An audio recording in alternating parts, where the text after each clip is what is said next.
All right, so we've got ink in all of our screens now, and we're ready to start our process. We're doing a 3-color shirt right now, but the process is really the same whether you're doing 2 colors or 3 colors or 4 or more. All right. We've got all our ink out. We've got our wet rag. I've got a smock on so I don't get ink on myself, and we're gonna start printing now. So I'm gonna take the spray adhesive here, and I'm just gonna do a very light mist on the table here. Okay, just a little bit. We just want to get it tacky so that when we put our paper down, nothing moves on us. So as we move from one color to the next, everything stays in line. So I'm going to put a piece of paper down. I'm going to make sure it covers up my artwork area. Just going to smooth it out. You can see because of the stickiness, it's not moving on me, okay? And we're going to drop our press down. Again, you should have already taken out the wiggle out of your screen here, but if there is some, you want to tighten that down, okay? All right, so when we do the squeegee here, we want to try to hold our squeegee at about a 45-degree angle, okay? The sharp edge of the blade is what's doing the delivering of the ink, okay, through the screen. So we want to always keep that edge, okay, right on its corner. If we're too flat or too tall, then we're not actually using the edge, okay? We're using one of the flat spots of the squeegee blade, and that's not going to get us a good inking, okay? You want a little bit of pressure, okay, a couple pounds, 3-4 pounds. You shouldn't be pushing so hard that the squeegee blade is bending, okay? You're going to push too much ink through the screen, and we'll actually get a bleed where it kind of squirts out to the side, okay? I'm going to do a nice quick pull here. All right, 1, 2, 3. Going across the screen. You'll notice that I have left a little bit of residual ink there, but not too much, okay? You shouldn't see big gobs of it. You'll see a little bit on the side where it left out, but mostly I pulled a nice clean streak. And I've got a big flood of ink over here. All right, to finish this off, I'm going to scrape it slowly against the side here. I'm going to scrape up as much as I can. I'm going to tap it back down at the top. I'm going to lift my screen up, okay? Before we go and look at our print, we want to do one more stroke. It's called the flood stroke, okay? Because we're using water-based ink, the ink can dry very quickly. It's made to dry quickly, so when I print it on a shirt, it dries. When I go to do the second color, that second color doesn't get on the front of my other screen, okay? By the same token, though, it can dry very quickly inside of our screen, and when we go to do black again, in this case here, we may get a not a full print because ink has actually dried inside the screen. So we're going to do a flood stroke here. Okay, I'm just going to very lightly kind of pull across the screen one more time to push ink back into the holes. Okay, I'm going to do my scrape, and we're just going to set it down like that. So now I've actually left ink inside the screen holes. Hopefully it's not going to dry on us, okay, but we do need to move quickly here. All right, so we've got our print there. That's looking pretty good. We're going to pull it off here. We're just going to stick with one color for right now, and I'm going to stick this over in the drying rack here. Let's grab another piece of paper. Okay, the tackiness should stick around for 3 or 4 papers or prints, so after a couple we'll print again. All right, so let's try this one more time here. 1, 2, 3. Scrape, tap, lift, flood stroke. All right, and then we look at our print. Again, we've got another nice looking print. So you want to do a couple of these with just the one color to get the technique down and make sure you're getting a nice full print, okay? We'll continue to stick these in the drying rack, all right? Again, it's important that we move fairly quickly here, which is why you want to make sure you have all your tools ahead of time. If we take too long, again, the ink is going to start to dry in the screen, and we're going to get a clogged up print.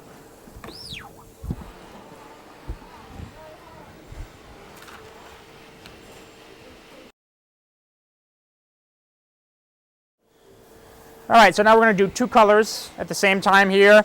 I'm going to do my first color, my black again. Actually, we should do our other color first here. The black or the outline color should always be done last. Okay, the darkest color goes last so that it will eclipse or cover up any other colors, and especially it's going to cover up our color trapping that we built into our design, hopefully. All right, so here we go again. We're going to try our 2 color. So I'm doing my the second color first here. Okay, I've got my red. It's going to be the same technique. So I'm going to make a nice quick pull here. I'm going to scrape it all up, tap it down. I'm going to do my flood stroke. And we're going to lift it up, okay? Now I'm very quickly going to dry this with a heat gun, okay? You want to be very careful with this. This is a heat gun, not a hair dryer, okay? It will burn things. It's made to burn stuff.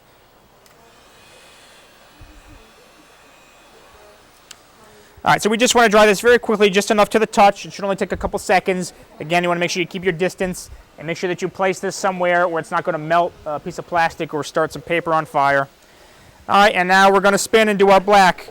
Again, it's very important that you move fairly quickly here. It's nice to have a second set of hands, okay? Maybe a partner who can grab the paper for you, okay? And there's my two colors, all right? All right, so now we're going to do 1, 2, 3, okay?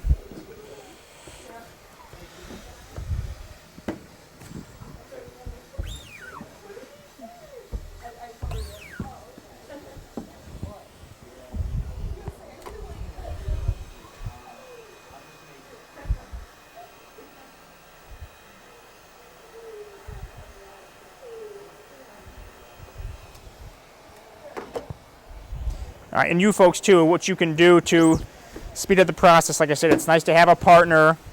You can have someone who's working the heat gun for you and pulling the paper for you, okay, so that you can focus on printing, all right? I'm used to flying through the process here, so it doesn't bother me to move fast, but it may get you, all right? So if you get an area where the print is not starting to come out as cleanly, okay, it looks like the ink is getting clogged up, all right, there's a couple of things you can try to do to help it out. One, you can try doing a second print real quick, okay, we'll just drop it right down. You should do this before you dry, so if you lift it up and you notice that it didn't come out all the way, I would drop this right back down and we'll just do a second pull. Okay, and my flood stroke. All right, it came out a little bit cleaner now. All right, you do want to be careful with doing this though, especially with very fine artwork. There is a chance that you're going to get kind of a double image where it's slightly offset. Okay, so only if it really got clogged do you want to try to do a double print. The other option is that if something is really clogged, okay, we'll grab another sheet, and with our wet cloth, we're going to wipe the area out a little bit. Okay. All right, so we're going to try to clean out our red screen a little bit. We're starting to get some bad image areas. So I have my damp cloth here. Again, this only works with the water-based ink, but I'm just going to rub, okay, gently in the design areas. Okay, with my wet cloth, and we're going to do a little bit from the front. Okay, we'll try to get a cleanish area on here.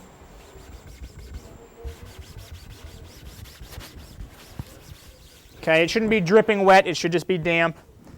And I'm going to print now. Now this first print is going to look a little crummy here with the water. Okay, it's going to look a little bit melty. You can see all the spots where I wiped with the rag here. Okay, but really what you want to focus on is the darker areas, which look much cleaner now. Okay, that means that my print is coming back. So we'll just print this same screen a couple times here.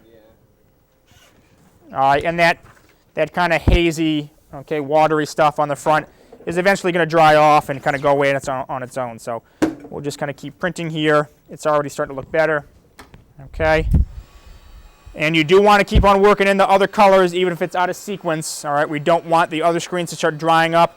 If we leave them for too long, okay, the same thing is going to happen. Again, this is why it's very important to have maybe an assistant to help you out. And it's important to keep on moving so that we don't have all of these screens kind of going downhill at the same time.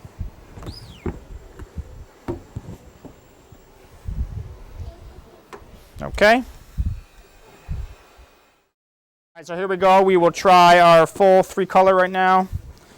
Here comes color 1. And when you're doing the t-shirt, it's okay to do 2 in a row. The fabric will soak up some of the ink, so you probably actually want to do a double.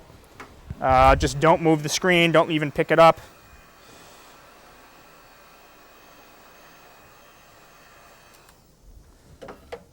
Okay, I'm going to do my second color. Remember, your darkest color should always be last.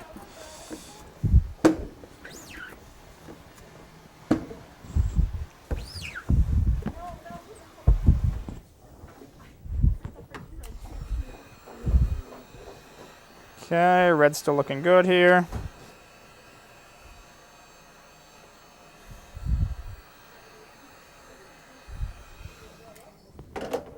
Oh, grab that, thank you.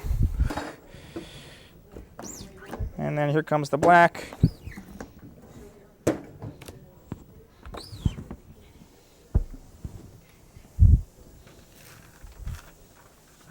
And there we go, there's our 3-color design.